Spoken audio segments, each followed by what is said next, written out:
Hello, എല്ലാവർക്കും പുതിയൊരു വീഡിയോയിലേക്ക് സ്വാഗതം. ഞാൻ ജോലിക്ക് പോകണം കേട്ടോ. കൊല്ലത്താണ് ജോലിക്ക് പോണത്.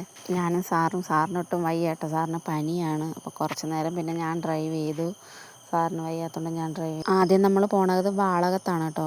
2-3 പേഷ്യൻസിന് മരുന്ന് തീർന്നെന്നും പറഞ്ഞ് 2-3 ദിവസമായി വിളിച്ചിട്ട് നമുക്ക് സ്റ്റോക്ക് വന്നിട്ടുണ്ടായിരുന്നില്ല. അപ്പോൾ ഇന്നലെയൊക്കെയാണ് കൊറിയറൊക്കെ വന്നത് സ്റ്റോക്ക്. അപ്പോൾ ആദ്യം വാളകം പോകണം, അവിടെ നിന്ന് പിന്നെ കൊട്ടിയം പോകണം, കൊല്ലം പോകണം, അങ്ങനെ 2-3 സ്ഥലത്ത് പോകണം കേട്ടോ. രാവിലെ ബ്രേക്ക്ഫാസ്റ്റ് ഒന്നും കഴിച്ചില്ലായിരുന്നു. അങ്ങനെ നമ്മൾ വാളകത്ത് അവിടെ നിർത്തി ഒരു ചെറിയൊരു കടയിൽ കയറി നമ്മൾ ചായയും ഒരു പഴംപൊരിയും കഴിച്ചു കേട്ടോ. ചെറിയ കടയായിരുന്നെങ്കിൽ ചായ നല്ല ടേസ്റ്റ് ഉണ്ടായിരുന്നു. പഴംപൊരി ഒരു പഴയ കാലത്തിലോട്ട് പോയൊരു ഫീൽ എനിക്ക് തോന്നി കേട്ടോ. എൻ്റെ കൊച്ചിലെയൊക്കെ ഉമ്മച്ചിയൊക്കെ കയറിൻ്റെ പണിക്കാണ് പൊയ്ക്കൊണ്ടിരുന്നത്. അപ്പോൾ അവിടെ ജോലിക്ക് പോകുമ്പോൾ നമ്മൾ ചായ കുടിക്കാൻ കടയിലൊക്കെ കയറും. അപ്പോൾ ആ ഒരു ഇതെനിക്ക് ചെറുതായിട്ട് കിട്ടി. പിന്നെ ഇത് കണ്ടോ, ഇത് എന്തൊരു ചെടി മരമാണെന്ന് നിങ്ങൾ പറയണം കേട്ടോ. നമ്മളെ കുഞ്ഞിലെയൊക്കെ കണ്ടിട്ടുണ്ട്. ഞാൻ മരുന്ന് കൊടുക്കാൻ ഒരു വീട്ടിൽ പോയപ്പോഴത്തേക്കും കണ്ടതാണ് അവിടെ. പിന്നെ നമ്മൾ പള്ളിമുക്കിൽ കയറി നമുക്കൊരു കരിക്ക് സർബത്ത്, കരിക്കിൻ വെള്ളം സർബത്ത് അത് കുടിച്ചിട്ടില്ലായിരുന്നു കേട്ടോ ഞാൻ.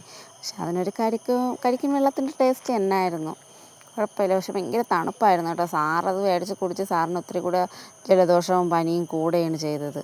ഞാൻ പറഞ്ഞായിരുന്നു നല്ല തണുപ്പാണ് കുടിക്കേണ്ടതെന്ന് പറഞ്ഞപ്പോൾ അത് നമ്മൾ കുടിക്കാത്തൊരു സാധനമല്ലേ എന്ന് പറഞ്ഞിട്ട് മേടിച്ച് കുടിച്ചതാണ് കേട്ടോ. പിന്നെ നമ്മൾ തന്നെ കമ്മീഷണർ ഓഫീസിൽ വന്ന് അവിടുത്തെ സാറിൻ്റെ വൈഫിന് മരുന്ന് കൊടുക്കും കേട്ടോ. സാറിനും മരുന്ന് കൊടുത്ത് നമ്മൾ കൊല്ലം ടൗണിൽ തന്നെ എൻ്റെ ഫോണേ എൻ്റെ പൗച്ച് 2-3 ദിവസമായി അതൊക്കെ ഇതായി പോയിട്ട് പൊളിഞ്ഞു പോയിട്ട്. അപ്പോൾ പുതിയൊരു പൗച്ച് മേടിച്ചു. എനിക്ക് അത്ര ഇഷ്ടപ്പെട്ടിട്ടില്ല, എന്നാലും തൽക്കാലം അത് അഡ്ജസ്റ്റ് ചെയ്യാം.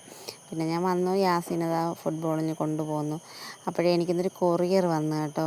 ഞാനിത് ഇൻസ്റ്റയിലൊരു വീഡിയോ കണ്ടിട്ട് അവിടെ നിന്ന് ലിങ്ക് മേടിച്ചിട്ട് ഓർഡർ ചെയ്തതാണ്. പക്ഷേ ഞാൻ ഓർഡർ ചെയ്ത സാധനമല്ല എനിക്ക് വന്നത്. ഞാൻ വിചാരിച്ചു അതിൻ്റെ കൂടെ നെഗം ഉണ്ടായിരുന്നു. അപ്പോൾ ഞാൻ നെഗമാണ് ഓർഡർ ചെയ്തത്. പക്ഷേ ഇത് വന്നത് കേട്ടോ, ക്യൂടെക്സാണ് വന്നത്. അപ്പോൾ ഞാൻ പിന്നീട് നോക്കിയപ്പോഴാണ് അത് ക്യൂടെക്സ് മാത്രമുള്ളതാണ് ഞാൻ ഓർഡർ ചെയ്തത്, നെഗമല്ല ഓർഡർ ചെയ്തത്. പിന്നെ അത് പിന്നീട് ഒരു ദിവസം ഓർഡർ ചെയ്യാമെന്ന് വിചാരിച്ചു. ഞാനങ്ങനെ ക്യൂടെക്സ് ഒന്നും ഇടാറില്ല. പിന്നെ ഞാൻ ജസ്റ്റ് ഒന്ന് ഇട്ട് നോക്കി, കൊള്ളാമോ എന്നൊന്ന് ഇട്ട് നോക്കി. ഇനി ആർക്കെങ്കിലും കൊടുക്കണം. ഞാനങ്ങനെ ക്യൂടെക്സ് ഒന്നും ഇടാറില്ല. കാലിലും കയ്യിലും ഒന്നും ഇട്ടിട്ടില്ല. പിന്നെ പ്രാക്ടീസ് തകൃതിയായിട്ട് നടക്കുന്നുണ്ട്. യാസി ഒരാഴ്ചയായി ഫുട്ബോളിന് പോയിട്ട്. അപ്പോൾ അവന് അതിൻ്റെ കൂടെയുള്ള ഇൻട്രസ്റ്റൊക്കെ പോയി തുടങ്ങി. പിന്നെ ഞാൻ കണ്ട ഈ ക്യൂടെക്സിൻ്റെ ഇതിൽ കവറിൽ വന്ന ഈ ബബിൾസ് ഉണ്ടല്ലോ, ഇത് ഇഷ്ടമല്ലാത്തവരാരും ഇല്ലല്ലോ. ഞാനതവിടെ ഇരുന്ന് പൊട്ടിച്ച് കളിച്ചു.